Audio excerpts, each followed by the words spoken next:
Sir, অনিবিভক্তি promoter party Telangana division কমিটির তরফ থেকে আমরা আজকে আপনার কাছে একটা স্মারকলিপি প্রদান করলাম। স্যার স্যার বিষয়টা হচ্ছে যে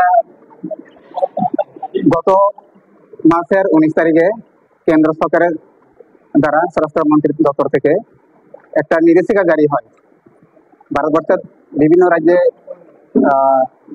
মেইন বিষয় হচ্ছে যে স্যার, যারা এই দেশে বা এই রাজ্যে বেআইনিভাবে বসবাস করছে, অবৈধভাবে তাদের যে এই রাজ্যে আমরা দেখতে পাই বা অনেকগুলা এরিয়াতে আমরা দেখছি যে কিছুক্ষণের মধ্যে তারা বাড়িঘর হয়ে যাচ্ছে। তো আপনাদের মাধ্যমে, অ্যাডমিনিস্ট্রেশনের মাধ্যমে মুখ্যমন্ত্রীকে আমরা আপনার মাধ্যমে একটা স্মারকলিপি জমা দিচ্ছি, যাতে ভারতবর্ষের বিভিন্ন রাজ্যে এটা ইমপ্লিমেন্টেশন হচ্ছে, অ্যাকশন নেওয়া হচ্ছে, ডেইলি অ্যাকশন নিয়ে তাদেরকে পুষব্যাক করে বাংলাদেশ পাঠিয়ে দেওয়া হচ্ছে। কিন্তু আমরা যতটুকু জানি এই রাজ্যে এরকম কোনো কার্যকরী হচ্ছে না। আমরা বিশ্বাস করি এই ডিস্ট্রিক্টে, হোয়াইট ডিস্ট্রিক্টের আন্ডারে বিভিন্ন প্রান্তে কোনাতে বেআইনিভাবে রোহিঙ্গা ও বেআইনিভাবে বসবাস করছে। আমাদের একটা সাসপেক্টিয়াস লিস্টও আছে স্যার, আমরা জমা দিয়েছি অলরেডি, ডিপোর কাছেও আমরা জমা দিয়েছি কিছুক্ষণ 2-3 দিন আগে রিসেন্টলি। তো এসডিএম মহোদয় আমরা দেখি যে খুব তাড়াতাড়ি যাতে টাইম লাইন ফ্রেম দেওয়ার 1 মাসের মধ্যে যাতে এটা প্রত্যেকটা অঞ্চলে আইডেন্টিফাই করে যাতে তাদেরকে পুষব্যাক করা হয়, এই দাবি নিয়ে আমরা আজকে শাসনঘাট থেকে সবাই র্যালি করে স্যার এখানে এসে আপনাকে জমা দিলাম।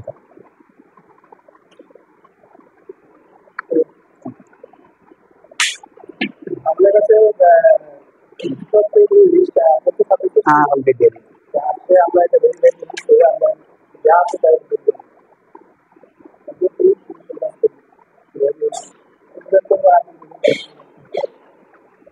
স্যার, আমরা যে সময় 16 জনের লিস্টটা দিয়েছিলাম এই ডিপির সাথে, তো আমরা কথা হয়েছে অলরেডি।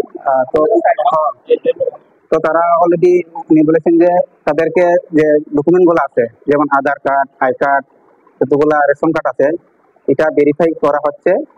এবং ভেরিফাই করার সময় আমরা অনেক সময় দেখি, আমাদের যতটুকু আমরা খবর পাই, কিছু দালালের মাধ্যমে এসডিএম এর কাছে তারা জমা দেয় এবং তাদের কিছু টাকার বিনিময়ে, যেমন 5,000 দিলে একটা রেশন কার্ড হয়ে যায়, 10,000 দিলে আই কার্ড হয়ে যায়, 2,000 দিলে যে আধার কার্ড হয়ে যায়। তো এটা এইগুলা যদি তারা করে, এটা আপনার